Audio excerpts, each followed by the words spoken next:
बिस्मिल्लाहिर्रहमानिर्रहीम। अस्सलाम वालेकुम नाज़रीन।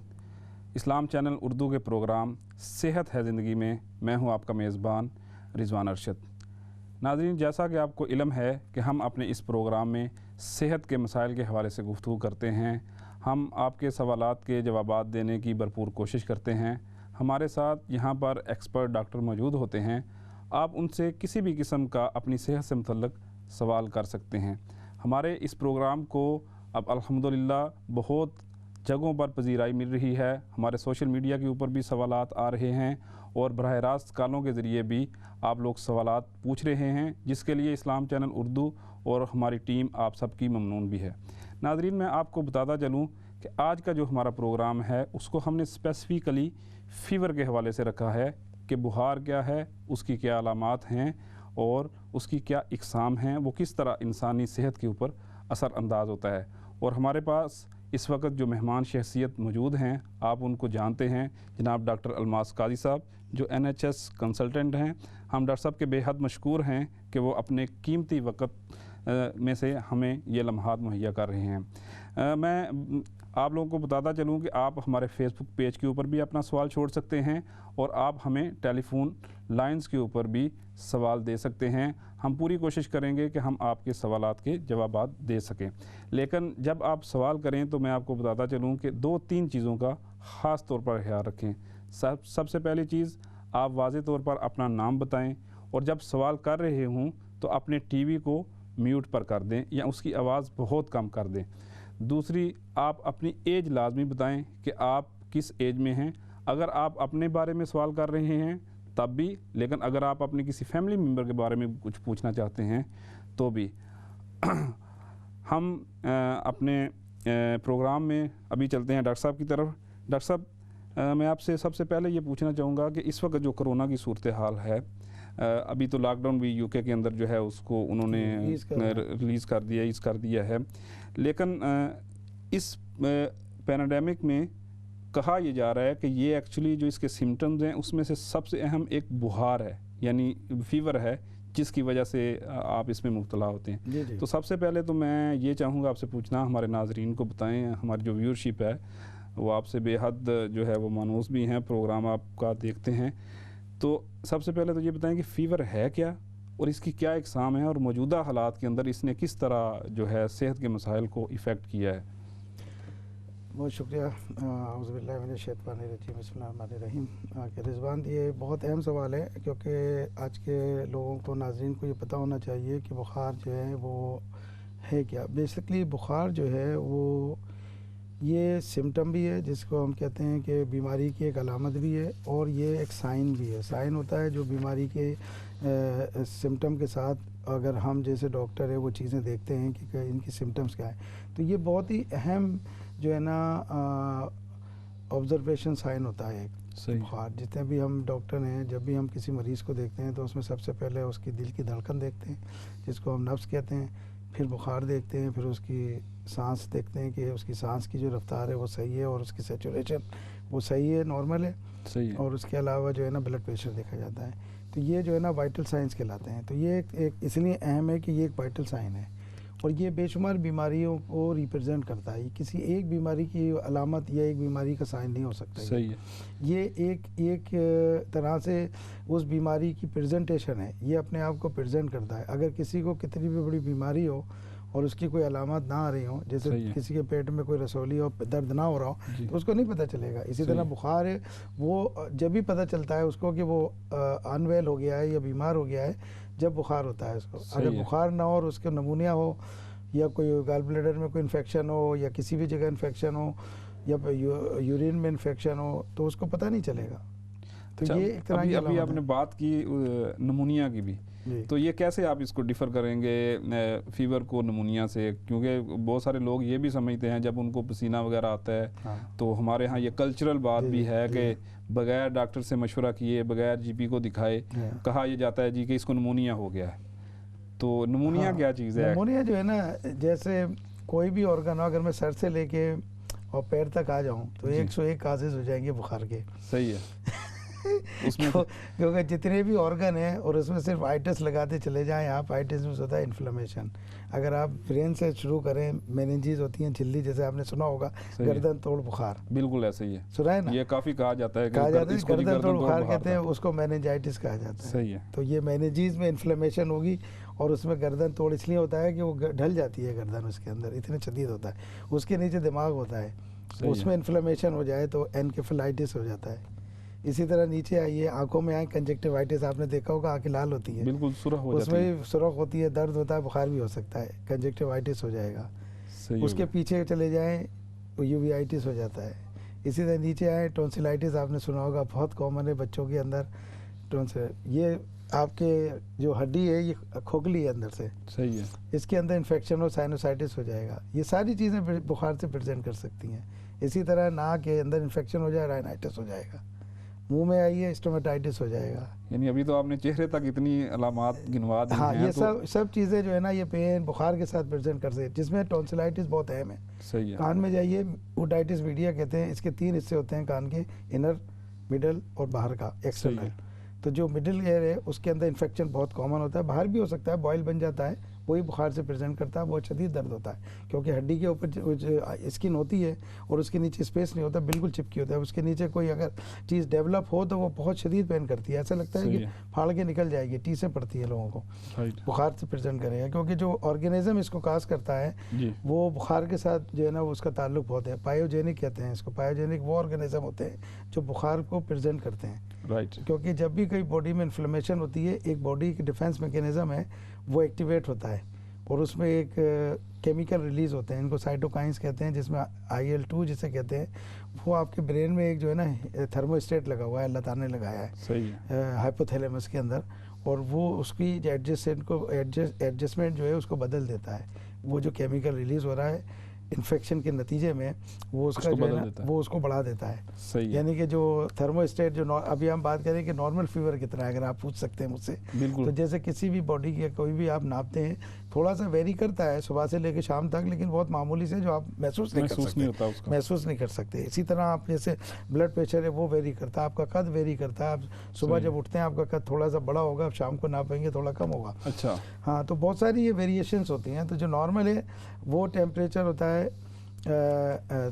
36 और 9 और something like that, you know, या अगर फ़ारेनहाइट में लें तो फ़ारेनहाइट में जो है ना वो 98.6 कहलाता है, जिसमें थोड़ा वेरी कर सकता है कि बाज़ दफ़ा मुँह से नापते हैं, बाज़ दफ़ा अपने थर्मामीटर बगल में लगाते हैं, बाज़ दफ़ा रेक्टम में लगाते हैं, पखाने की जगह अंदर का वो कोर टेम्परेचर बताता है। वो बहुत ही, अगर जितना ज़्यादा बड़ा होगा तो वो बहुत जल्दी रीड करेगा, क्योंकि आप ये बाहर से ले रहे हैं, वो अंदर से ले रहे हैं बॉडी के, तो ये डिफरेंट वेरी करते हैं। तो ये नॉर्मल टेम्परेचर ये आपको महसूस नहीं होता, लेकिन आपकी बॉडी के अंदर हरारत मौजूद होती है। अगर वो बीमारी की वजह से वो ब्रेन में जो थर्मोस्टेट लगा है उसकी सेटिंग अगर वो केमिकल बढ़ा दे तो वो फीवर, वो नॉर्मल टेम्परेचर था वो आपको 38 और 39 पे चला जाएगा। तो ये बीमारी अलामत की शक्ल में भी बताएगी अपने आप को, और साइन की शक्ल में भी बताएगी कि आप जब नापते हैं, जैसे ब्लड प्रेशर है, आप जब नापेंगे तो पता चलेगा, वैसे नहीं पता चलता। यानी दोनों सूरतों के अंदर यहाँ पर असरअंदाज होगी। बिल्कुल डॉक्टर साहब, अभी हम अपने टॉपिक की तरफ आगे बढ़ते हैं, लेकिन हमारे साथ एक कॉलर मौजूद हैं, तो आप कॉल ले लेते हैं उनसे। जी, अस्सलाम वालेकुम। इस्लाम, आपका प्रोग्राम बहुत अच्छा है माशाल्लाह। जी, थैंक यू वेरी मच। शुक्रिया। जी, आपसे सवाल पूछना था। जी, पूछिए। जी, ये 6 हफ्ते हो गए हैं, मेरी चेस्ट में लेफ्ट साइड पे दर्द हो रही है, बाजू पे, शोल्डर पे, और मेरे स्टमक में भी लेफ्ट साइड पे ना जा रही है पेन। कहाँ तक जा रही है? लेफ्ट साइड स्टमक पे ना। अच्छा। तो वो उन्होंने ECG वगैरह की थी, जब 4 वीक हो गए तो ठीक थी। एंड आपके सीने में तो दर्द नहीं है ना? जी, चेस्ट में है। सीने में, चेस्ट में है जी, चेस्ट में हो रहा है, लेफ्ट साइड पे ना। अच्छा, लेफ्ट साइड पे ही होता है, ठीक है। जी, अच्छा, मिडिल यहाँ नहीं हो रहा, हड्डी के पीछे मिडिल में? जी, मिडिल में नहीं हो रहा, साइड पे, लेफ्ट साइड। अगर आप बताएं कि नाम क्या, नाम ना बताएं, कहाँ से फोन कर रही हैं और एज कितनी है आपकी, अगर ये मुझे बताएं तो। जी, हाँ, बर्मिंघम से बात कर रही हूँ। मेरा नाम है मिसेज रशीद है। अच्छा, मिसेज रशीद साहबा। तो मेरी उम्र है 49। अच्छा, ऑलराइट। आपको कोई और बीमारियां हैं, डायबिटीज, ब्लड प्रेशर, इस तरह की कुछ और है? नहीं, मुझे IBS है और मेरा ब्लड जो है वो स्टिकी है, उसके लिए मैं वोफिन खा रही हूँ। ब्लड ठीक है आपका? जी जी, वो स्टिकी है, वो स्टिकी ब्लड है, तो उससे मुझे स्ट्रोक भी हो सकता है, उसके लिए मैं वोफिन खा रही हूँ। वॉरफेरिन, अच्छा अच्छा, वॉरफेरिन देते हैं आप। तो आपको TIS वगैरह तो नहीं हुआ था कोई, आपको जो कोई छोटा सा अटैक, ब्लैक आउट वगैरह तो नहीं हुआ था आपके कोई, जैसे होता है ना फालिज मामूली सा जो होता है? जी जी नहीं, फॉलिज तो नहीं हुआ था, ब्लड क्लॉट हुआ था मेरे बेटे के बोन होने के बाद ना, ठीक ठीक सही है। लेग तो पे ना। अच्छा, इसलिए वो लंग में गया था आपके प्लॉट? नहीं नहीं, लेग पे ना, लेग में ही था। पे। अच्छा, DVT हुई है आपको? ठीक ठीक ठीक, अच्छा अच्छा, DVT हुई है आपको। अच्छा ठीक है, देखिए इसमें दो चीज़ें हैं। अगर आपकी ECG वगैरह हुई है वो नॉर्मल है, थोड़ा नज़र रखें, डॉक्टर से रब्ता करें, क्योंकि बाज़ दफ़ा ये होता है कि अगर आपका खदशा दिल की तरफ है तो जब पेन होता है उस वक्त तो ECG में चेंजेस आती हैं, लेकिन जब पेन ठीक हो जाता है तो बिटवीन जो है ना पेन के दरमियान जो इंटरवल होता है उसमें ECG में कुछ नहीं पता चलता, वो नॉर्मल हो जाती है। तो दूसरी चीज़ होती है मस्कुलोस्केलेटल, आपकी गर्दन से भी पेन आ सकता है, शोल्डर में और चेस्ट में, और आपके कंधे से भी आ सकता है। तो वो डॉक्टर जो है सही असेस कर सकते हैं, आपको देख सकते हैं कि क्या वजह है कि आपको जो है ना ये पेन जो है ना लेफ़्ट साइड के ऊपर हो रही है। पैरासीटामोल वगैरह लेने से ठीक होता है पेन या नहीं? आइबुप्रोफेन वगैरह? जी, बस्कोपेन ले रही हूँ, बिकॉज वो स्टमक में भी दर्द हो रही है। अच्छा, बस्कोपान लेती है, लेकिन बस्कोपान से मस्कुलोस्केलेटल पेन का ताल्लुक नहीं है। अच्छा जी, वो मेरे स्टमक में भी पेन है ना, तो वो कहते हैं बस्कोपेन खाएं, पैरासिटामोल खाएं, आइबुप्रोफेन जेल लगाएं, फिर उसके बाद रेनाटिडिन स्टमक की गोली है एसिड की, वो कहते हैं एसिड बहुत बनते हैं। जी जी जी जी जी जी, वो भी खा रही हूँ 2 सुबह शाम। गैवस्कॉन पी रही हूँ सुबह खाने से पहले और शाम को भी खाने के बाद। जी अच्छा अच्छा अच्छा, तो उससे फर्क होता है, नहीं होता कुछ? जी, थोड़ा सा फर्क पड़ता है, फिर 2 दिन के बाद फिर वही हाल हो जाता है। चले, हमने GP से कहें, वो आपको एंडोस्कोपी अभी खुलने वाली है थोड़े दिन में, इस हफ्ते, इस महीने के एंड में, तो एक एंडोस्कोप करा के देखें कि आपको गैस्ट्राइटिस है क्या, फिर उसी का पेन होगा ये आपको, और जलन वगैरह जो सीने पे होती है, तो ये फिर वो देख लेंगे कैमरा डाल के कि अंदर से लाइनिंग कैसी है। ठीक है, बहुत शुक्रिया आपका। डॉक्टर साहब, अभी हमारे साथ एक और कॉलर मौजूद हैं, हम उनसे पूछते हैं कि उनकी क्या प्रॉब्लम है, तो फिर आगे बढ़ते हैं। जी अस्सलाम वालेकुम। वालेकुम सलाम। बेटा मैंने वो डॉक्टर से बात करनी। जी बोलिए। जी बोलिए आप। हाँ, जी मैं बात कर रहा हूँ डॉक्टर से बात। जी जी ये डॉक्टर साहब बात कर रहे हैं आपसे। अच्छा जी, वो मैंने ना आपसे पूछना था, मैं राजदिल से बात कर रही हूँ। ओहो, राजदिल। तो मेरी एज 70 ईयर है, तो मुझे ना सर में चक्कर आते हैं। सही है, ये आप टीवी का आवाज अगर बस खाली चक्कर आते हैं और कुछ नहीं होता? मुझे ना चक्कर आ रहे हैं, मैंने टीवी की आवाज बंद की हुई। आती है आवाज मेरी? आ रही है जी, अभी आ रही है आपकी आवाज। तो मैंने आपसे ये पूछना था कि वो मुझे जब मैं रात को सोती हूँ ना बेड पे, जी जी, तो नीचे मैं सारा अपना करती हूँ, तो मुझे बहुत ऐसे लगता है मेरा सर ना घूम रहा। ओहो, अच्छा। हाँ जी, तो सुबह फिर जब उठती हूँ तो फिर भी मुझे ऐसे ही चक्कर से। अच्छा, अगर आसमान की तरफ आप देखती हैं तो आपको चक्कर आते हैं? हाँ जी, फिर भी आते हैं। मैं अगर अपनी आइज क्लोज कर लूं तो फिर भी मुझे बहुत ज्यादा आपको बस अपना चक्कर घूमता लगता है, ये नहीं लगता कि दीवार या कोई घर जो है? हाँ जी, नहीं ऐसे लगता जैसे वो पूरा कमरा घूम रहा है। ठीक है, ठीक है। अपने डॉक्टर से कहें कि वो आपका एक नेक का एक्सरे करवाए और थोड़ा कान भी आपका चेक करे वो, ठीक है? तो उस चक्कर का पता चलेगा कि क्यों आ रहा है आपको, ठीक है? क्योंकि हम इन्वेस्टिगेशन आपकी करा नहीं सकते, क्योंकि वो GP कराएगा, तो आप उससे बात करेंगी तो वो अरेंज कर लेगा आपके लिए। जी डॉक्टर साहब, बहुत शुक्रिया आपका। अभी एक और कॉलर हमारे साथ मौजूद है, हम उनसे भी पूछते हैं। जी जी जी अस्सलाम वालेकुम। जी अस्सलाम वालेकुम। जी वालेकुम सलाम। डॉक्टर साहब, मैं फ्राइडे वाले दिन से ना मेरे जिस्म में बहुत सख्त दर्द है, कोई काम करने पे दिल नहीं खा रहा, और जो है ना जिस्म बहुत टूट रहा है, और जो भार है वो 99 से ऊपर है, और एनर्जी बिल्कुल खत्म हो गई, जैसे बिल्कुल जैसे ना कोई काम करने पे दिल नहीं करता। अच्छा अच्छा अच्छा। आपकी एज क्या है? खड़े होने पे कोई काम करने पे दिल नहीं करता, नींद बहुत आ रही है। आपकी एज क्या है? जी मेरी एज 30 ईयर। ठीक है ठीक है, आपको तो फिर यंग हेल्दी पर्सन है फिर तो माशाल्लाह से। हम आप ऐसा करें, आप एक काम करें, देखें ये जो जितनी भी सिम्टम्स है ना आपकी, इस पर ये घरी पर हैं आप, और रेगुलर जो है ना 1 ग्राम पैरासीटामोल लीजिए और मल्टीविटामिन्स लें और पानी ज़्यादा पिएं बस। ये एक फेज़ है, ये थोड़े दिन में ठीक हो जाएगा आपका। ये अभी हम वही जा रहे हैं बात करने, कोल्ड और फ्लू में डिफरेंस और ये सारा कुछ, तो ये इंशाल्लाह ठीक हो जाएगी सिम्टम आप। बहुत शुक्रिया आपका डॉक्टर साहब। अभी इनके सवाल से रिलेटेड ही हम जो है ना आगे चलते हैं। जैसे ये अभी कह रहे थे कि अभी 30s में हैं, लेकिन अभी इनका काम करने का दिल नहीं करता, जिस्म में दर्द है, तो और उसमें आपने बताया एक चीज़ कि जो है ना कोल्ड में और फ्लू जो है ना वो, तो इसको ज़रा थोड़ा एक्सप्लेन करेंगे ये क्या चीज़ है, इन दोनों में फ़र्क क्या है और ये इंसानी सेहत पर किस तरह असरअंदाज होते हैं? क्योंकि देखिए जो भी कोल्ड होता है ना और फ्लू, ये एक सीजनल होते हैं, सीज़न के हिसाब से आते हैं। मौसम की तब्दीली से भी इनका कोई ताल्लुक जी है? बिल्कुल इसमें होता है। तो कोल्ड और ये फ्लू जो है, इनकी सिम्टम जो हैं ओवरलैप करती है और साइन भी ओवरलैप करते हैं इनके। तो इसमें जो है ना वो देखना ये होता है कि ये शॉर्ट टर्म है या ये लॉन्ग टर्म है, बढ़ता चला जा रहा है। राइट। तो यही फ़र्क देखना था कि अगर जैसे इसमें इन्होंने बताया, इसको कहते हैं मेलेज, इस टर्म यूज़ करते हैं हम, फीलिंग अनवेल इसको कहते हैं। जैसे अब आप अपने आप को काम में दिल नहीं लग रहा है, इन्होंने कहा बदन में थकावट है, सुस्ती आ रही है, तो ये जो है ना फीलिंग होती है। ये कोल्ड में भी होती है, उसमें खांसी भी हो सकती है, गले में खराश भी हो सकती है, फीवर भी हो सकता है। जैसे इन्होंने कहा कि लो ग्रेड फीवर है इनको, 99 और 100 के दरमियान है। राइट। तो ये दोनों अलामत फ्लू में होती है। फ्लू सीजनल होते हैं। ये जो स्पेशल फ्लू चल रहा है जिस पे पेंडेमिक बनी हुई है और कोविड जो 19 का नाम दिया गया जिसको, या इसको SARS-2 भी कहा गया है, तो ये स्पेशल वायरस है, इसलिए इसको नोवेल वायरस कहा गया है। SARS-2, SARS-1 भी आया था 2012 में और 3 के अंदर, क्योंकि 2 किस्म की आई थी एक ही जैसे मिलते जुलते। एक आया था मिडिल ईस्ट में, उसको मर्स कहा गया, और एक आया था SARS-1। तो ये SARS-2 है। तो ये वही ये फ्लू करते हैं ये लोग, ये सारे वायरस जो हैं। तो इसमें मोर कॉमन जो वायरस है, इसको कहते हैं रेस्पिरेटरी सिंसिटियल वायरस कहते हैं, जो कॉमन जो है ना आपको फ्लू और कोल्ड करता है जब भी सर्दी हो, सीज़न चेंज हो, बच्चों में भी होगा, बड़ों में भी होगा, और वो इसका एक टाइम है, वो चला जाता है। ज़्यादा से ज़्यादा अगर रहेगा तो 2 हफ्ते रहने रहता है।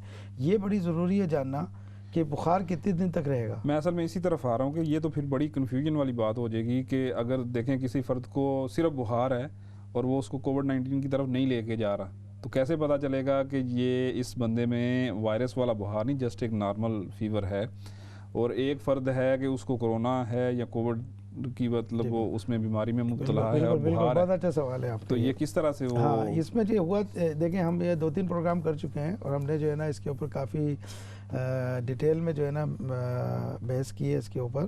पहली चीज़ तो ये देख लें कि कॉमन कोल्ड एंड फ्लू दोनों में क्या चीज़ है। अच्छा, कितने दिन तक बुखार रहेगा और कितने दिन तक, अगर ये बुखार 2 हफ्ते से ज़्यादा जा रहा है तो इसका मतलब है कि ये बैक्टीरियल जो है ना वो ऑर्गेनिज्म इसमें इन्वॉल्व है, और ये जो है ना निमोनिया की तरफ जा रहा है, एक बैक्टीरियल निमोनिया, जिसमें जो ऑर्गेनिज्म इसमें इन्वॉल्व होते हैं, इसमें 2 किस्म के होते हैं। एक कम्युनिटी एक्वायर्ड कहते हैं इसको, जो कम्युनिटी से होता है। एक वो लोग जो हॉस्पिटल आते हैं, हॉस्पिटल एक्वायर्ड निमोनिया कहलाता है, उनको हॉस्पिटल से निमोनिया लगता है। लेकिन दोनों में होता है कि बुखार होगा, खांसी भी हो सकती है, खांसी में बलगम आ सकता है, येलो कलर का, ग्रीन कलर का। तो इसका मतलब है ये बैक्टीरियल जो है ना वो ऑर्गेनिज्म है, और इसके अंदर फिर एंटीबायोटिक देनी पड़ती है। और अगर ये वायरल होगा तो ये ड्राई कफ होगी उसको, अगर कफ हुई भी। तो जैसा कि ये सिम्टम आ रही हैं आजकल जो कोविड की है, वो अलामात सबसे पहले यही है कि बुखार देखा जाता है, उसके बाद जो है ना उनको ड्राई कफ होती है। तो इसके 4 स्टेजेस हैं। सही है। एक माइल्ड है, एक मॉडरेट है, एक सीवियर है, एक क्रिटिकल है। और चारों की जो मैनेजमेंट है या इलाज है, इलाज तो शाफी कोई नहीं है इसका। इस वक्त बहस हो रही है पूरी दुनिया के अंदर, हर लोग अपने अपने तरीके से चीज़ों को इस्तेमाल कर रहे हैं। कोई क्लोरोक्विन यूज़ कर रहा है, कोई लिथ्रोमाइसिन यूज़ कर रहा है, कोई एंटीवायरल ड्रग यूज़ कर रहा है, कोई एबोला में जो इस्तेमाल की थी एंटीवायरल ड्रग वो कहते हैं इसमें इफ़ेक्ट आ रहा है, कोई कह रहा है स्टेरॉयड ले लें। तो हर एक की जो है ना अपने अपने हिसाब से जो मैनेजमेंट हो रही है, लोगों की जो डिमांड है, जिसको सिम्टम को कंट्रोल करना है वो कर रहे हैं। सही है। इसका कोई शाफी इलाज डेफिनेट करेंगे पूरी दुनिया के अंदर कि ये दवा दें और ये ठीक हो जाएगा। सही तो ये पहली चीज़ है। तो वायरल इन्फेक्शन के अंदर और बैक्टीरियल इन्फेक्शन में ये फ़र्क आएगा। और वायरल इन्फेक्शन जो होगा, ज़रूरी नहीं है कि कोविड वायरल से ही जो है आपको इन्फेक्शन हो रहा हो, लेकिन चूंकि अब कोविड पेंडेमिक बना हुआ है तो हर एक की जो है ना तवज्जो उसकी तरफ जाती है। तो उसकी मैनेजमेंट, जो भी सिम्टम नजर आते हैं वो समझते हैं कि शायद इसको कोविड तो नहीं तो है। उसमें ये है कि जैसे माइल्ड सिम्टम इन्होंने बताई, अगर ये कोविड भी है तो इनको माइल्ड है। सही है। ये अपने घर के ऊपर रहें, पानी पिए, पैरासीटामोल लें, मल्टीवाइटामिन लें, ठीक हो जाएगा। अच्छा डॉक्टर साहब, एक क्वेश्चन हमें आया था फेसबुक के ऊपर, उन्होंने कहा था कि आपको हम वो बताएं, वो ये था कि एक जो फ़र्द हैं वो जब रात को सोते हैं और सुबह जब उठते हैं तो वो बहुत ज़्यादा स्नीजिंग होती है, उनको छींकें आती हैं और उसके साथ कफ भी होती है, और सम टाइम छींकों के साथ साथ थोड़ा सा नज़ला वगैरह भी आता है, तो वो क्या वजह हो सकती है? और अमूमी तौर पर उनको अगर उसी छींकों के साथ अगर ये आ रहा है तो इसमें ज़्यादा एलिमेंट होता है एलर्जी का। हाँ, सही है। इसमें जो है ना अगर उनको छींकें आती हैं तो इसका मतलब है कि कोई ऐसा एलर्जेंट है जो उनके नाक में जाता है। सही है। और उसकी वजह से उनको जो है ना रिएक्शन होता है। इसमें एज़मा भी शामिल है। अभी हम आएंगे ये खांसी के ऊपर, अगर हम बात करें, अभी तो हम फीवर पे बात कर रहे हैं, तो अभी हम बताएंगे कि खांसी जो है खाली इन्फेक्शन की वजह से नहीं होती है, बल्कि और भी वजूहत हैं जिसको डॉक्टर ही समझ सकते हैं, आम आदमी को समझ में नहीं आती। जैसे मैं सर्जन हूँ, मेरे पास रेफ़र होकर पेशेंट आता है, मेरे पास GI कंसल्टेंट हूँ अल्हम्दुलिल्लाह, तो वो उसकी हिस्ट्री यही होती है कि डॉक्टर साहब मैं सोता हूँ, मिडिल ऑफ द नाइट में मुझे जो है ना खांसी से आँख खुल जाती है। सही है। तो जबकि मैं चेस्ट फिजिशियन नहीं हूँ, लेकिन मेरे पास आता है तो मुझे पता है कि इसको क्या इन्वेस्टिगेट करना है। राइट। चलो सब अभी इसको हम कहते हैं GORD कहते हैं इसको, गैस्ट्रिक ईसोफेजियल रिफ्लेक्स डिजीज़ कहलाती है। और इसको जो है ना फिर उसको डायग्नोस करते हैं। उसमें दोनों किस्म के इलाज हैं, कंजर्वेटिव भी है और फिर एक मेजर ऑपरेशन भी करना पड़ता है अगर ठीक ना हो तो। अच्छा डॉक्टर साहब, अभी हम फ़ीवर के उस पर ही बात कर लेते हैं। तो अभी आपने शुरू में बताया था कि फ़ीवर है क्या, फिर उसकी कुछ अलामात भी बताई, उसकी इकसाम भी बताई, तो आप इसको एडवाइस क्या करते हैं? फीवर को देखें, हम ये लेते हैं फीवर एक अलामत है, फीवर एक साइन है। डॉक्टर ने आके अगर आपका देखा, आपको नहीं पता था फीवर है, लेकिन आप आए डॉक्टर के पास, उसने थर्मामीटर लगाया, सही है, बुखार जो है वो नॉर्मल से ज़्यादा है, 100, 103 में तो पता चल जाता है, लेकिन 100 और 199 जैसे इन्होंने बताया, तो ये बहुत अभी ये तो देख रहे होंगे, इसको पता है, वैसे इनको फील नहीं हो रहा होगा, तो उसके अंदर अगर आप देखेंगे तो वो साइन बन जाता है। लेकिन मरीज़ आता है कि डॉक्टर साहब मुझे 4 दिन से बुखार आ रहा है, ठीक नहीं हो रहा, वो एक अलामत, तो वो अलामत होती है। तो ये दोनों चीज़ें हैं, अलामत भी है और उसकी निशानी भी है किसी बीमारी की। साइन को निशानी कह रहे हैं उर्दू में तर्जुमा करें तो, ओके, और अलामत है सिम्टम। तो ये सिम्टम साइन। अच्छा, इसके जो है ना डिफरेंट पैटर्न है। कंटिन्यूस फीवर भी होता है, टाइप्स अगर अब जाएँ फीवर के, तो हम अगर मरीज़ हमें हिस्ट्री बताए तो हम उससे कम से कम हमें आइडिया हो जाता है कि इसमें काफ़ी इंटरेस्टिंग चीज़ है इन पॉइंट ऑफ व्यू के हमारे जो व्यूज़ हैं वो देख रहे हैं कि वो अगर ज़ाहिर जिस तरह आप डिटेल के अंदर बता रहे हैं, तो उन्हें अंदाज़ा हो जाएगा कि इस वक्त वो किस कंडीशन में फॉल कर रहे हैं। हाँ, कि वो क्या हो सकता है। तो बुखार की जो है ना पैटर्न है, तो वो पैटर्न अगर मरीज बताएगा तो हमें पता चल जाता है कि इसको क्या बुखार हो सकता है, वैसे ही डायग्नोसिस आ जाती है जहन के अंदर। वो एक्चुअली एक डॉक्टर और पेशेंट का क्विक जो रिलेशनशिप होती है, तो जैसे टाइफाइड है उसमें भी बुखार होगा, मलेरिया है उसमें भी बुखार होगा, टाइफाइड का बुखार बहुत अहम है। इसी तरह डेंगू फीवर है, उसमें भी बुखार है, वो भी मच्छर से हो रहा है, मलेरिया भी मच्छर से हो। और मलेरिया की फिर 4 किस्में हैं, 4 किस्म के जो है ना ऑर्गेनिज्म है। मच्छर तो एक ही होगा, लेकिन 4 किस्म के उसके जो है ना पैरासाइट्स होते हैं जो आपको फीवर करते हैं, और चारों की मुख्तलिफ जो है ना सिम्टम होती है। फाल्सीफार, वेवेक्स, वो एट द एंड आपको फीवर करके जाएंगे। हाँ, लेकिन उसका फीवर जो है ना वो होता है जैसे बादी का बुखार जिसको कहा जाता है, उर्दू में लोग कहते हैं ना, वो आएगा ऐसे जैसे जाड़े की तरह। सही है। और सर्दी लगेगी कपकपी जोर से, आपको सारे कंबल रजाइयाँ सब डाल दें, मौसम गर्म है फिर भी आपको जो है ना कपकपाएंगे, और फिर वो फेज जैसे ख़त्म होगा वो लगेगा शू करके जैसे ख़त्म, बिल्कुल ज़ीरो हो गया, कुछ नहीं, नॉर्मल हो जाएगा बिल्कुल बुखार आपका। तो वो जो सिम्टम जिस तरह आती हैं वो मलेरिया की होती हैं। सब इसमें ये माशाल्लाह आपने बड़ी डिटेल के साथ इसकी अक़साम और सारी चीज़ें, और बड़ा इंटरेस्टिंग है, मेरे लिए भी ये बड़ा इंटरेस्टिंग चीज़ है।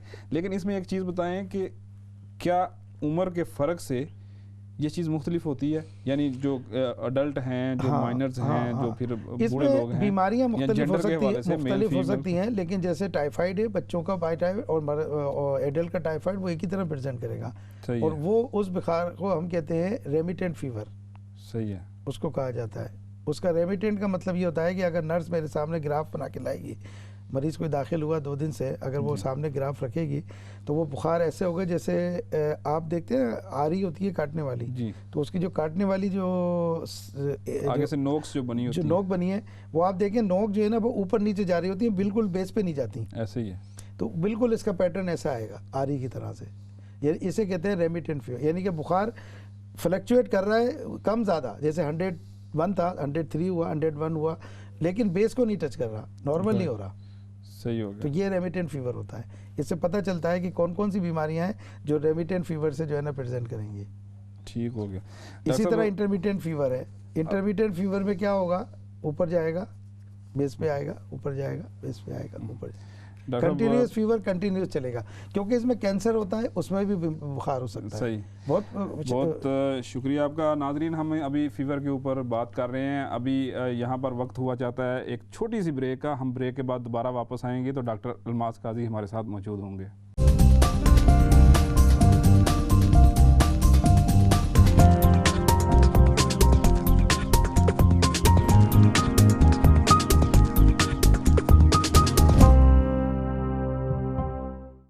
नाजरीन, ब्रेक के बाद मैं आपको दोबारा प्रोग्राम सेहत है ज़िंदगी में खुशामदीद कहता हूँ।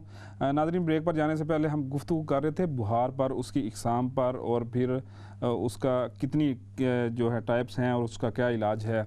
मैं आपको बताता चलूँ, डॉक्टर साहब पर जाने से पहले मैं आपको बताता चलूँ कि आप हमें टेलीफोन लाइंस हमारी ओपन हैं। आप हमें फ़ोन कॉल कर सकते हैं अपना कोई भी सवाल पूछने के लिए जो सेहत के मुतल्लक हो, अपनी सेहत के मुतल्लक, अपने अजीज़ व अक़ारब की सेहत के मुतल्लक कोई भी सवाल हो। आप हमें हमारे सोशल मीडिया के ऊपर भी पूछ सकते हैं और आप हमें हमारी टेलीफोन लाइंस के ऊपर भी कॉल करके पूछ सकते हैं। डॉक्टर साहब, मैं दोबारा आपकी तरफ आता हूँ। ब्रेक पर जाने से पहले हम गुफ्तगू कर रहे थे बुखार के हवाले से। उसकी इकसाम आपने बड़ी डिटेल के अंदर बताई और वो दिलचस्प भी हैं और नाजरीन के लिए बड़ी उनके अंदर रहनुमाई भी है, जानना ज़रूरी है। अभी मैं आपसे ये पूछना चाहूँगा कि अमूमी तौर पर यह भी होता है कि कोई बंदा या कोई भी फ़र्द जो है उसको कफ़ होती है, खांसी होती है, तो वो समझते हैं कि शायद इसको बुखार है। तो क्या ये इंटरलिंक हैं एक दूसरे के साथ, बुखार और खांसी? अगर हैं तो किस तरह से हैं? और फिर एक मैं इसमें चीज़ ऐड कर दूंगा कि एक होती है ड्राई कफ़, एक होती है प्रोडक्टिव कफ़। तो इसको किस तरह से आप इंटरलिंक करेंगे? लेकिन इस सवाल का जवाब देने से पहले हमारे पास एक टेलीफोन कॉलर मौजूद हैं, तो पहले हम उनसे बात करेंगे। जी, अस्सलाम वालेकुम। भाई। वालेकुम सलाम। अच्छा, मेरा नाम काशिफ है। मुझे ना कोरोना वायरस हुआ था और निमोनिया हुआ था और ब्लड क्लॉट। तो अब शुक्र अल्लाह का कि काफी बेहतर हूँ। तो मुझे ना अभी हाइपरटेंशन अभी हो रहा है। अभी ब्लड थिनिंग टैबलेट अभी ले रहा हूँ। तो ये जो ब्लड प्रेशर है ना, ये ठीक नहीं हो रहा। तो अच्छा, पहले नहीं था आपको ब्लड प्रेशर निमोनिया होने से पहले? वैसे मैं नॉर्मल ही रहता था। सही है, ठीक है। अच्छा, तो दवा क्या ले रहे हैं अभी आप? अभी है रेमिप्रिल ले रहे हैं, एम्लोडिपिन ले रहे हैं, क्या ले रहे हैं? अप्रेक्सिबाम ले रहा हूँ 5 मिलीग्राम ट्वाइस अ डे। आपकी एज क्या है? 30 बताइए। 50 हाँ जी। अच्छा, ठीक है। तो आपका सवाल क्या है, ये बताइए। सवाल ये है कि वो हाइपरटेंशन हो रहा है, ये ब्लड प्रेशर ना वो कंट्रोल में नहीं हो रहा है। अच्छा, तो इसकी चीज की क्या किया जाए? अच्छा जी, बहुत शुक्रिया। हम आपके एक काम करें, आप देखें, आप एक हफ्ते का एक चार्ट बनाइए। जी जी। आपके पास आला है ब्लड प्रेशर चेक करने का घर पे? जी जी। हाँ, तो आप एक चार्ट बनाएं, एक दिन में 3 मरतबा ब्लड प्रेशर चेक करें, सुबह, दोपहर और शाम। एक हफ्ते का चार्ट बना के देखें कि किस वक्त के अंदर आपका ब्लड प्रेशर जो है बढ़ा हुआ आता है। तमाम रीडिंग में बढ़ा हुआ है या चंद रीडिंग में बढ़ा हुआ है। फिर फोकस होगा कि आपकी जो दवा है वो काम कर रही है पूरी, या आपको एक और दवा की जरूरत है, क्योंकि इसमें मल्टी ड्रग थेरेपी भी की जाती है। खाली एक दवा से कंट्रोल नहीं होता ब्लड प्रेशर। ठीक है, बहुत शुक्रिया। नेक्स्ट प्रोग्राम में आप हमें चार्ट बना के भेज दीजिएगा, हम बता देंगे आपको। सही है डॉक्टर साहब, अभी हमारे पास जो है ना 2 कॉलर मौजूद हैं, तो हम दोनों का सवाल ले लेते हैं। दोनों को फिर हम इकट्ठा जो है ना आंसर कर देंगे। जी, अस्सलाम वालेकुम। वालेकुम सलाम। जी जनाब, कौन सा आप बात कर रहे हो, कहाँ से? मेरा नाम मोहम्मद है, मैं साउथ यॉर्कशायर से बोल रहा हूँ। अच्छा जी, मेरे 2-3 सवाल हैं। पहला सवाल तो ये है कि जब आवाज आ रही है आपको? जी, आवाज आ रही है। अपनी एज बता दीजिएगा। बात करते रहिए। अच्छा, जब हम कार्बोहाइड्रेट खाते हैं तो वो शुगर में तब्दील हो जाता है। जी, अच्छा। तो सवाल ये है कि जब प्रोटीन और फैट खाते हैं तो वो भी शुगर में तब्दील होता है या वो दूसरी किस्म की एनर्जी होती है? बहुत अच्छा सवाल पूछा आपने। एक ये सवाल है। और दूसरा सवाल ये है कि बॉडी जो है, ह्यूमन बॉडी, वो तमाम किस्म की विटामिन वगैरह को स्टोर कर लेती है। जी जी। लेकिन विटामिन सी को और प्रोटीन को स्टोर नहीं करती। तो इसकी वजह क्या है? वो विटामिन 2 किस्म की है ना, एक वाटर सोलेबल है और एक फेट सोलेबल है। तो बहुत शुक्रिया आपके, हम सवाल का जवाब देते हैं। मोहम्मद इन साहब, हम आपके सवाल का जवाब देते हैं। बहुत शुक्रिया आपका। वो तीसरा सवाल ये है कि लोग कैलोरीज गिनते हैं ना, कहते हैं कि एवरेज आदमी को 1800 या 2000 एक दिन की कैलोरीज चाहिए। जी जी। तो जो हम खाना खाते हैं वो सब का सब हजम होगा, कैलोरीज बन देते या कुछ वेस्ट भी हो जाता? बिल्कुल बिल्कुल, वो सारे कॉन्स्टिट्यूएंट इन्वॉल्व होते हैं, फैट, कार्बोहाइड्रेट एंड प्रोटीन सब मिलके कैलोरीज देते हैं आपको। हर एक की पर ग्राम कैलोरीज डिफरेंट है। कार्बोहाइड्रेट की क्विक मिलती है आपको 4 ग्राम, 4 ग्राम एक जो है ना कैलोरी आपको जो है ना मिलती है 1 ग्राम से। इसी तरह फैट सबसे ज़्यादा देती है, स्लो करती है काम। 1 ग्राम फैट 9 कैलोरीज देती है।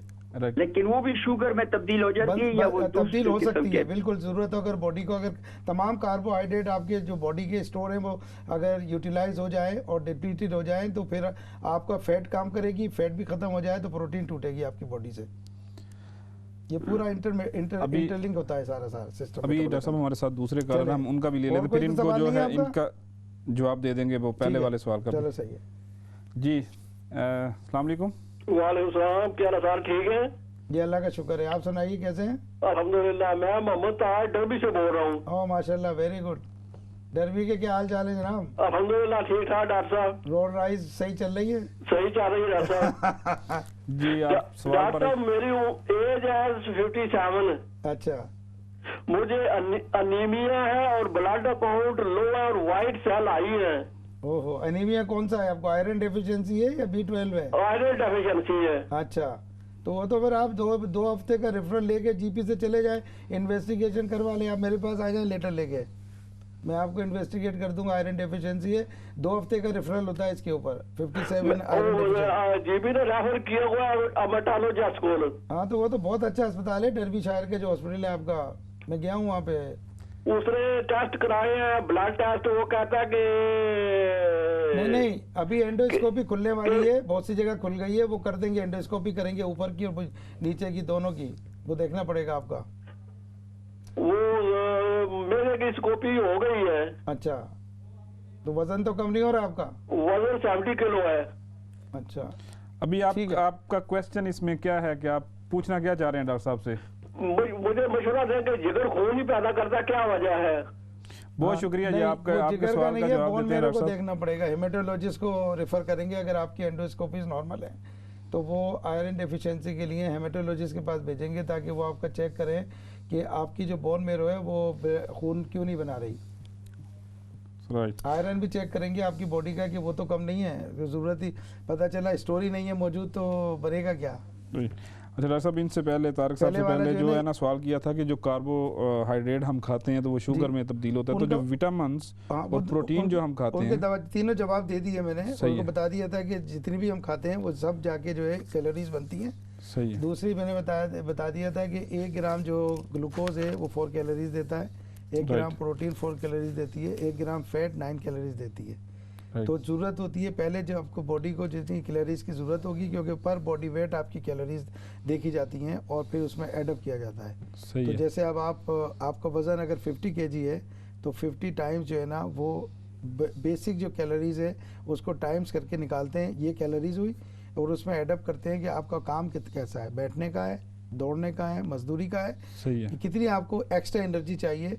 ये समझे कि 1500 कैलोरी आपको बॉडी को 24 आवर्स में वैसे ही चाहिए, कुछ भी ना करें। ये कैलोरीज का भी एज के साथ ताल्लुक है कि किस एज में किसको कितनी चाहिए? हाँ, वो डिपेंड करता है, वो वर्किंग से होता है। एवरेज जो है वो 1500 कैलोरीज है, और उसके लिए फिर आप अगर बहुत मजदूरी वाला काम करते हैं तो आपको 1000 कैलोरीज चाहिए, बैठने वाला काम करते हैं तो 500 कैलोरीज चाहिए। अच्छा, वो टोटल कैलोरीज तीनों ये बेसिक कॉन्स्टिट्यूएंट कहलाते हैं खाने के, न्यूट्रिशन के, जिसमें कार्बोहाइड्रेट, फैट एंड प्रोटीन कहते हैं इसको। जी सही हो गया। और तीनों का अलग अलग जो है ना फंक्शन है, लेकिन जो सबसे इंस्टेंट एनर्जी जो देने वाला है वो कार्बोहाइड्रेट है। सही है। तो ब्रेन को जो है कार्बोहाइड्रेट से एनर्जी चाहिए होती है। ब्रेन को अगर आपकी कार्बोहाइड्रेट ख़त्म हो गए, इसलिए आप चाय पीते हैं, आप देखें बहुत से लोग चाय इसलिए पीते हैं कि उनकी शुगर डाल के कि वो थोड़ी सी उनकी जो है ना वो एनर्जी मिले, क्योंकि इंस्टेंट एनर्जी मिलती है। अगर वो नहीं होगी तो फिर लिवर के अंदर कुछ स्टोर होते हैं कार्बोहाइड्रेट के, वो मोबिलाइज होते हैं।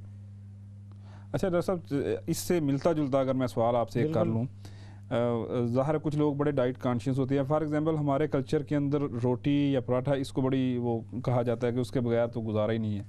अगर एक फ़र्द रेगुलर जो है वो खाना खा रहा है, गंदम का आटा इस्तेमाल वो कर रहा है, घर में बना हुआ जो भी पकवान है उसको वो इस्तेमाल कर रहा है, लेकिन क्या आप उसको मशवरा देंगे कि अगर वो इंस्टेंटली डाइट पे जाना चाहता है किसी भी किस्म की, तो क्या वो जा सकता है या अपनी उसको जो थोड़ा डाइट है उसको एडजस्ट कर सकता है, लाइक उसको कम कर सकता है? वो देखे कि जो खा रहा है वो टोटल कैलोरीज उससे उसकी बॉडी को कितनी मिल रही है। सही है। अगर 2 रोटी खा रहा है तो 1.5 करे, 1 करे, कैलोरी कट हो जाएगी। सही। तो उसी खाने के अंदर एडजस्ट कर सकते हैं। इस पर मजीद बात करेंगे, लेकिन होते हैं, ब्लड प्रेशर वाले होते हैं, इनके सबके ड्रग चार्ट्स आते हैं, उसमें चार्ट में लिखा होता है कि आप इतना बड़ा प्याली की रोटी खाएंगे तो इतनी कैलोरीज मिलेगी, इतने राइस लेंगे तो इतनी कैलोरीज। अभी हमारे पास 2 कॉलर और मौजूद हैं, हम दोनों से सवाल लेते हैं, फिर आप उनको दोनों का जवाब दे दीजिएगा। जी अस्सलाम वालेकुम। जी वालेकुम सलाम डॉक्टर साहब। वालेकुम सलाम। जी डॉक्टर साहब माशाल्लाह आपका प्रोग्राम बहुत अच्छा है और काफी दिनों के बाद आप तशरीफ लाए हैं। जी जी जी खैरियत थी ना? हम भी वो बस मरीजों के इलाज में मसरूफ थे। माशाल्लाह अल्लाह ने तो आपको बहुत रुतबा दिया है। दुआएं चाहिए आपकी। जी आप हमारी तो दुआएं आपके साथ हैं डॉक्टर साहब, हम तो बहुत दुआएं करते हैं डॉक्टर लोगों के लिए। बहुत खिदमतें कर रहे हैं आप। अच्छा डॉक्टर साहब मेरा सवाल है कि मैंने ना, मेरी उम्र है 68 और ना मेरी वो नी दोनों घुटनों के इंजेक्शन लगवाए थे, उसके बाद मेरी तबीयत बड़ी खराब हो गई, मैं बिल्कुल इतनी ताकत नहीं रही। फिर ब्लड टेस्ट दिया तो उन्होंने कहा कि ब्लड में वो B12 बहुत लो आई है। अच्छा अच्छा अच्छा अच्छा। तो वो बस हिम्मत नहीं कि मैं उसके यहाँ से किचन में भी जाऊँ। तो इंजेक्शन नहीं लगाया ना B12? वो 2 लगाए हैं, लग रहे हैं, लेकिन अभी कोई फर्क नहीं पड़ा डॉक्टर साहब। बहुत पड़ेगा, थोड़ा सा टाइम लगता है उसमें, क्योंकि वो ऐसा नहीं है कि बस पेन किलर है, जैसे आपने पैरासीटामोल खाई और दर्द कम हो गया। अच्छा, तो वो थोड़ा सा टाइम लगेगा, वो जब लेवल पूरा आ जाएगा आपका वो एडजस्ट कर लेगा। लगाएंगे ना 2 हफ्ते में। उसके नर्व के अंदर भी चूंकि वो चेंजेस आ जाती है, न्यूरोपैथी हो जाती है, उसकी वजह से B12 की डेफिशिएंसी हो, और ब्लड सेल भी जो है ना वो बड़े बड़े हो जाते हैं, काफी बहुत कम हो गया। हाँ तो वो ठीक हो जाएगा इंशाल्लाह। अच्छा तो डॉक्टर साहब एक और सवाल है छोटा सा। जी जी जी वो इसी चैनल पर काफी सालों की बात है, 5-6 साल 7 साल शायद हो गए हैं, जी जी याद नहीं, एक डॉक्टर साहब मैनचेस्टर से बैठे थे। जी जी। तो वो उनके साथ एक लेडी भी थी, वो डॉक्टर हन्ना के साथ भी होती थी। जी अच्छा। तो वो अब काफी दिनों से वो तो नहीं आई, लेकिन उन्होंने कहा था ऑपरेशन नीव रिप्लेसमेंट की जरूरत नहीं है, तो अपने ही जिस्म से कुछ को लेते हैं, तो वो कैप्सूल जो पता नहीं क्या लिखा हुआ है मैंने याद नहीं, तो वो फिर डालते हैं तो बंदा ठीक ठाक हो जाता है। मैं समझ गया आपका क्या। हाँ वो जो है ना यहाँ पे सारे लोग नहीं करते, चंद लोग कर रहे हैं, उसको कहते हैं स्टेम सेल थेरापी। तो वो आपके ब्लड को लेते हैं और उसको जो है ना सेंट्रीफ्यूज करके, और वो जो पानी आता है वो लेके और वो इंजेक्ट करते हैं। वो सारे सेंटर नहीं करते, वो देखते हैं कि उसमें डिपेंड करता है कि आपकी वेयर टेयर कितनी है, उसमें फ़ायदा होगा या नहीं होगा। लेकिन इसका मैं ये बता दूं, ये काफ़ी लोग क्लेम करते हैं, लेकिन इसका 100% जो है ना कोई फ़ायदा नहीं है, 100% नहीं है इसका, बहुत मामूली सा फ़ायदा होता है उससे। बहुत शुक्रिया डॉक्टर साहब। अभी हमारे साथ एक और कॉलर मौजूद है, उनसे बात करते हैं। जी अस्सलाम वालेकुम। वालेकुम सलाम। जी अपना नाम बताइएगा, एज और सवाल। नाम शाजिया and age is 46। जी जी जी सवाल कीजिएगा डॉक्टर साहब से। वैसे तो अच्छी बात नहीं है ख़वातीन से एज पूछना, लेकिन मर्ज के लिए पूछना जरूरी होता है, आप माफ कीजिएगा। It's okay. Just ask about coronavirus symptoms. I was tested positive. The cough is very bad and the fever is very bad and sweaty at night. Is there anything that can make it go down? How long you been having? 8 in the night. But the fever just started 3 days ago. Yeah, fever and cough. How long you having the fever and cough? Yeah. No, मैं पूछ रहा हूँ कितने दिन से है आपको? It is 3 days. 3 days. अच्छा 3 days है, तो I think you need to stay at home. Take paracetamol 1 gram. Take plenty of fluid. You can take some honey. You can take some black tea with the ginger and some honey in it. I think it will give some soothing effect. And if dry cough, you can take the nowadays is a warm weather, so you don't need humidification. But if you take humidification, it will reduce your dry cough. We will going to discuss all these things because we make a question here, so going by one actually. But it will later on we can about to tell that how to control your cough at home. शुक्रिया, thank you doctor साहब। इनके आपने खुद ही बता दिया, लेकिन चलें आगे जाने से पहले अभी हमारे पास एक और कॉलर आ गए हैं, तो उनसे भी बात करते हैं। जी अस्सलाम वालेकुम।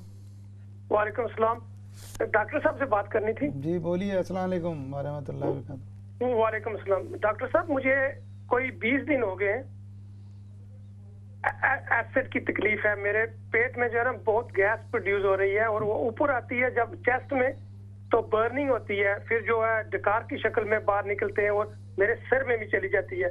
मैंने डॉक्टर से रुजू किया है, उन्होंने मुझे एम्प्रिजोल, गैविसगान, रनिंग टैबलेट वगैरह ये दी है, मगर जो एम्प्रिजोल है वो मैंने नहीं काम कर, कोई भी दवाई काम नहीं कर रही मुझ पर। और उन्होंने मुझे जो है हॉस्पिटल में भी रिफेयर किया एंडोस्कोपी के लिए। तो आप इसके बारे में कुछ बता सकते हैं प्लीज? बहुत शुक्रिया डॉक्टर साहब। अभी आपको सिम्टम है ना वो गैस्ट्रोइसोफेजियल रिफ्लेक्स सिम्टम लग रही हैं, वही अभी हम बात कर रहे थे थोड़ी देर पहले। ये जो अभी हम इसमें कफ में डिटेल में जाते तो बताते कि खाली इन्फेक्शन ही कफ नहीं करता, इसके अलावा और बीमारियां भी जो कफ करती हैं। डॉक्टर साहब अब ये इनके सवाल और जो पिछला सवाल ज़ाहिर है उससे मिलता जुलता हमारी जो बात आपका ये आप वेट करें, एंडोस्कोपी कराइए, हो सकता है उसके अंदर जो है ना गैस्ट्रोइसोफेजियल रिफ्लेक्स आएगा। तो अगर वो आता है या उसके साथ लाइनिंग इन्फ्लेमेशन है, आपने दवा अगर शॉर्ट पीरियड के लिए शुरू की है तो खाते रहिए, इसके कम से कम जो है ना 2-3 महीने लगते हैं सेटल होने में। राइट, और भी शुक्रिया ना डॉक्टर साहब। अभी जी और कोई सवाल पूछ रहे हैं? डॉक्टर साहब अभी आपने ये 2 सवालात थे, ये हमारे टॉपिक से रिलेटेड थे, जो कफ का हम अभी डिस्कस कर रहे थे। खवातीन का तो बता दिया था उनको कि घर पे कैसे कंट्रोल करना है। तो इनको भी थोड़ा सा आप किस तरह आगे कफ के लिए ये था, हमने बताना था कि देखिए कफ एक आपने कहा ड्राई होती है, प्रोडक्टिव होती है। तो ड्राई कफ जो होती है वो उसकी बहुत सारी वजूहत होती है, जिसमें इन्फेक्शन है, अपर रेस्पिरेटरी वायरल इन्फेक्शन हो, उसमें कोई बलगम प्रोड्यूस नहीं होता, कोई इन्फ्लेमेशन जो ड्राई कफ है उसमें, तो वो ड्राई कफ होगी, आपको ऐसे झटका सा लगेगा और कल का। तो उसका क्या होता है, जैसे ही मुंह आपका खुश्क होगा, हलक खुश्क होगा, उसके अंदर जो है ना वो ड्राई कफ जो है ना आपको महसूस होगी। तो वो ड्राई कफ जो है वो वायरल इन्फेक्शन में ज़्यादा होती है। अगर वो बैक्टीरियल इन्फेक्शन हो तो उसके अंदर प्रोडक्टिव कफ होगी, बलगम ज़्यादा बनेगा, क्योंकि या तो ब्रोंकाइटिस हो किसी को या नमूनिया हो।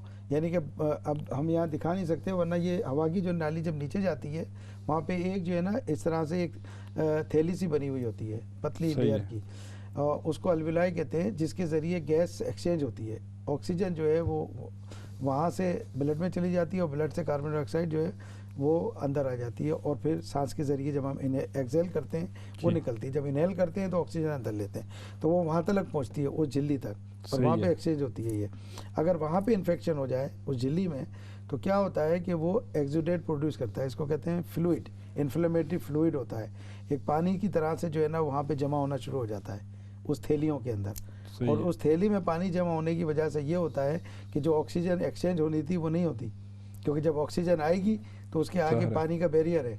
अच्छा, इसको हम अपनी ज़बान में इन्फेक्शन होता है तो एक्सुडेट कहते हैं। लेकिन बाद इसमें ये भी होता है कि पानी भी जमा हो सकता है इसके अंदर।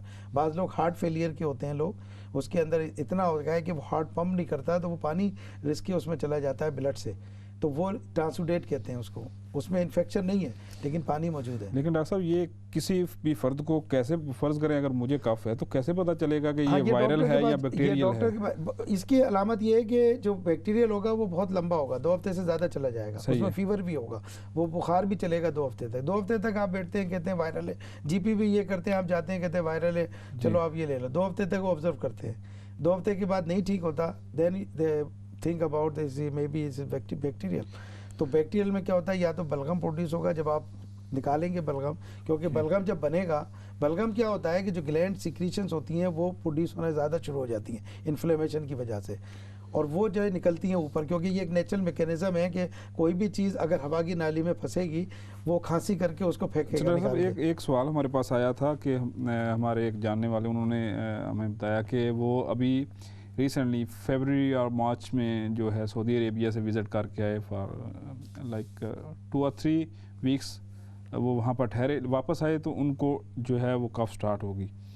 अभी वो डॉक्टर के पास भी गए, मेडिसिन भी ली, उसका सिरप भी लिया कफ का, लेकिन तकरीबन कुछ 4 महीनों के बाद वो ख़त्म हुई विदाउट एनी मेडिसिन। तो क्या इस तरह का भी कोई इन्फेक्शन वगैरह होता है कि जो मेडिसिन असर नहीं करती? जी जी, और फिर लेटर ऑन खुद ब खुद उसको खत्म हो जाता है? दो मेडिसिन मैं बता दूं लोगों को, समझ लें कि अगर खांसी के जो वजह है वो मौजूद है, खांसी दो किस्म जो दवा बनती है वो दो किस्म से एक्ट करती है। ड्राई कफ के लिए जो आप कफ दिया जाता है, मैं नाम नहीं लेना चाहता, वो आपके जो ब्रेन में कफ सेंटर है उसको सप्रेस करती है, वो उससे कंट्रोल करती है। जो प्रोडक्टिव कफ होती है जिसमें बलगम बनता है जी, वो कफ सिरप लिखा जाता है ताकि वो खांसी और लेकर आए और उस बलगम को जल्दी से निकालने में मदद करे। सही है। इसलिए कहते हैं पानी ज़्यादा पिएं, स्टीम लें। स्टीम से क्या होता है, जो बलगम होता है वो पतला हो जाता है, उसको निकलने में आसानी होती है। वो बहुत जोर नहीं लगाना पड़ता, वरना आपके मसल एग्जॉस्ट हो जाते हैं। अगर थिक हो इतना आप जोर लगाते हैं कि वो बहुत फोर्स लगानी पड़ती है क्योंकि ये एक प्रोटेक्टिव मैकेनिज्म है। खांसी जो है अलामत भी है और प्रोटेक्टिव मैकेनिज्म है। बॉडी में कोई चीज़ खाने सांस की नाली में फंसेगी उसका वो फ़ौरन खांसी आएगी। आप देखें खाना खाते हुए कभी कोई चीज़ आप बात करें और नहीं बात करते हुए अगर वो खाने का कोई हिस्सा जो है एकदम आपके सांस की नाली में चला जाए तो आपको फ़ौरन फंदा लगता है। ऐसे ही कि वो रिफ्लेक्स मैकेनिज्म है, ये प्रोटेक्टिव मैकेनिज्म कुदरत ने रखा है, वो फ़ौरन निकालता है। तो डॉक्टर साहब एक बड़ी दिलचस्प सी तहकीक है, इसमें बात हुई थी कि ये कैसे अमूमन ऐसा होता है कि शाम के अंदर जब इवनिंग का टाइम होता है तो खांसी जो है ना थोड़ी वर्स हो जाती है। ये क्या सिनेरियो है, ये क्या क्यों होता है, ये इसकी क्या वजह है? इसमें जो एलिमेंट है ना, जैसे ये भाई ने बात की थी जी, ये इनको GERD है जिसको कहते हैं गैस्ट्रोइसोफेजियल रिफ्लक्स। तो गैस्ट्रोइसोफेजियल रिफ्लक्स में खांसी का अमल जो है वो अमूमन रात ही में होता है, शाम में होता है। जब वो लेट जाते हैं तो वो जो है क्या होता है कि ये जो जिन्होंने बताया कि मेरे जो है ना गैस बनती है या जलन होती है सीने में, वो एसिड आता है वहाँ पे और वो एसिड जो है ना वो सांस की नाली में जाता है और उससे जो है बाज़ लोगों की तो आवाज़ भी बंद हो जाती है। मेरे पास कई मरीज़ ऐसे आए जिनको GP ने रेफ़र किया तो वो उनकी आवाज़ बंद हो गई थी। फिर जब दवा लिख के दी और वो जब दोबारा आए बड़े खुश थे, कहने लगे कि ये मेरी आवाज़ खुल गई। तो वो इतनी सूजन हो जाती है कि वो आवाज़ जो है ना गले के अंदर उस जो सूजन वगैरह क्योंकि वो एसिड आता है उससे सूजन होती है और वो जब एसिड अंदर जाता है तो ड्राई कफ होती है, उनकी आंख खुल जाती है, इतनी कफ होती है बाज़ दफ़ा। इसी तरह कुछ दवाएं वो आप लेते हैं, जैसे ब्लड प्रेशर की दवाएं, वो बहुत ही कॉमन कॉज है उसका, जिसको एस इनहिबिटर कहते हैं। वो जिनको प्रिस्क्राइब करते हैं उनको ड्राई कफ होने लगती है, जब होती है तो उसको स्टॉप करके नई दवा देनी पड़ती है। और ये एस इनहिबिटर है, जो कोविड जो वायरस है ये उस एस इनहिबिटर रिसेप्टर जो है सेल के ऊपर उसी से अटैच होकर सेल में जाता है ये। तो अभी ये दवा भी ट्राई कर रहे हैं बाज़ लोग कि हम एस इनहिबिटर दें उन लोगों को, मरीज़ों को जिनको जो है कोविड हो रहा है, क्योंकि वो रिसेप्टर से ताकि वो अटैच ना हो सके से वायरस, क्योंकि वायरस की जो ग्लाइकोप्रोटीन स्पाइक है बाहर जो निकली जिसकी वजह से उसको कोरोना कहा गया है। तो वो जो रिसेप्टर सेल के ऊपर है अलविलाई का, वो एस रिसेप्टर है, उससे अटैच होके और वो फिर सेल में जाता है। राइट। तो डॉक्टर साहब अभी हमने जब बुखार की जो है एग्जाम डिस्कस किए हैं, टाइप्स डिस्कस किए हैं, खांसी की हैं, तो अभी हम आते हैं, वक्त हमारे पास कम है, नमूनिया की तरफ। तो उसका बताएं वो क्या चीज़ है और इन दोनों चीज़ों का, खांसी और बुखार का, उसके साथ क्या ताल्लुक है? बहुत अच्छा सवाल पूछा आपने। हमारे पास वक्त कम है, सिर्फ 2 मिनट रह गए हैं। तो मैं रैप अप ये करूँगा कि देखिए पहले तो ये समझने के बुखार बहुत सारी वजूहत से होता है, जैसे हमने कहा सर से पैर तक। उसमें जो कॉमन है हमारे मुल्कों के अंदर जानने के लिए ज़रूरी है कि जैसे नमूनिया हमने बात की, ये लंग इन्फेक्शन को कहते हैं, इसका नाम नमूनिया कहा गया। जैसे अभी मैंने बताया था कि वो थैली जो होती है जिसमें गैस एक्सचेंज होती है, उसमें वर्म होगा और वो एक्सुडेट आएंगे और वो जो है जमा होंगे। तो यही कोविड भी में भी यही हो रहा है कि नमूनिया हो रहा है, कि वो जो है ना अलविलाई का इन्फेक्शन होता है, वो नमूनिया कहलाता है। वायरल भी हो सकता है, बैक्टीरियल भी हो सकता है, पैरासाइट भी हो सकते हैं, उसके अंदर बहुत सारी चीज़ें होती हैं। ट्यूबरकुलोसिस भी हो सकता है। ट्यूबरकुलोसिस की वजह से क्या होता है कि उसका बहुत स्लो बुखार होता है, रात में जो है आपको बुखार लगता है, नाइट स्वीट्स होते हैं और वो बहुत स्लो एक्ट करता है। कोरोना की इन्फेक्शन होता है, लंग के अंदर कैविटी बन जाती है, ये वायरस भी कैविटी बना रहा है। जब ये ठीक होता है तो वो नॉर्मल वापस नहीं आता। तो जब आप एक्सरे करते हैं तो वहाँ पे सब वाइट नज़र आता है आपको, इसको कहते हैं ग्राउंड ग्लास अपीयरेंस। तो ये इसका मतलब है कि नमूनिया है, कंसोलिडेटेड नमूनिया कहते हैं इसको। ठीक हो गया। ठीक है, टाइफाइड है, उसके अंदर फीवर। टाइफाइड का जो है बैक्टीरिया है, क्या कहते हैं इसको, साल्मोनेला टाइफाई और साल्मोनेला पैराटाइफाई, ये 2 ऑर्गेनिज्म है जो आपको फीवर करते हैं। एक और भी है जो डायरिया करता है, फूड इन्फेक्शन करता है या फूड पॉइजनिंग करता है, इसी की फैमिली का। लेकिन ये 2 है जो है टाइफाइड करते हैं और ये एंटेरिक फीवर कहते हैं। ये आंतों से होते हैं, खाने के ज़रिए जाते हैं और आंत के ज़रिए आपके सिस्टम में दाखिल होते हैं और फिर आपको जो है ना इसलिए इसको आंतों का बुखार भी कहा जाता है, एंटेरिक फीवर। ये बहुत शदीद होता है, ये हड्डियों में भी बैठ सकता है, आपको ख़त्म भी कर सकता है आपकी ज़िंदगी को, बहुत शदीद होता है ये। लिवर में चला जाता है, गॉल ब्लैडर में जा सकता है, वहाँ काफ़ी अरसे तक रह सकता है ये एज ए कैरियर। इसलिए देखते हैं, इसके टेस्ट कराए जाते हैं कि मरीज़ जो है ठीक होने के बाद उसके 2 स्टूल जो है या 3 स्टूल नेगेटिव आने चाहिए, वरना वो कैरियर बनता है, वो दूसरों को फैलाता रहता है, उसको पता भी नहीं चलता। डॉक्टर अलमास काजी साहब, बहुत शुक्रिया आपका आज के प्रोग्राम में आने का। आपने इंतहाई मालूमाती जो है वो गुफ्तगू की हमारे नाजरीन के लिए। नाजरीन, हम आपके बेहद ममनून हैं कि आप हमारा ये प्रोग्राम जो है देखते हैं, हमें कॉल करते हैं, अपने सवालात लेते हैं। इस्लाम चैनल उर्दू के ऊपर प्रोग्राम सेहत है ज़िंदगी के साथ अपने मेज़बान रिजवान अरशद को इजाज़त दीजिए। अल्लाह हाफिज़।